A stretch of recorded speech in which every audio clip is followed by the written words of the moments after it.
இப்போ எம்ஜிஆர் வந்து மாட்டுக்கார வேலன் ஷூட்டிங் வைகை டேமில் நடக்குது. இப்படி இந்த கூட்டம் அப்படியே சுற்றி நிற்கும்.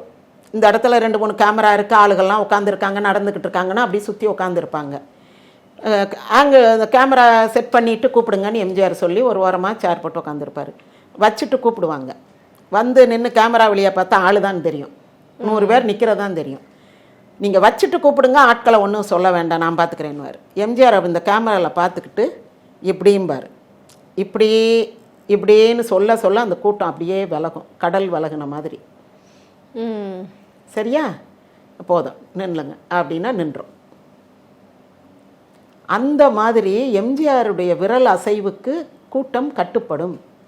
சரி, அடுத்த லொக்கேஷனுக்கு போகிறாங்க, இன்னொரு பக்கம் பார்க்கல அப்படின்னா அங்கே வந்துடுவாங்க. அங்கே வந்த உடனே அங்கே உட்காந்துருப்பாங்க. ஒன்றும் தொந்தரவு பண்ணாதீங்க, அவங்க பாட்டுக்கு இருக்கட்டும்னு ஒரு லாரியில் தண்ணி மட்டும் கொண்டு வந்து எல்லாருக்கும் கொடுக்க சொல்லிட்டாங்க. அவங்க பாட்டுக்கு இருந்தாங்க.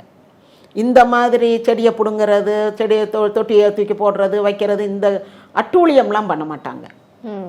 எம்ஜிஆருக்கும் வந்து எல்லாம் விசிலடிச்சாங்க கூட்டம்னு சொல்கிறது இந்த டிராயர் கூட்டம். வடிவேலு மாதிரி ஜட்டி தெரிகிற மாதிரி வேட்டி கட்டிட்டு போகிறவங்க எங்கள் ஊர்லேயும் உண்டு.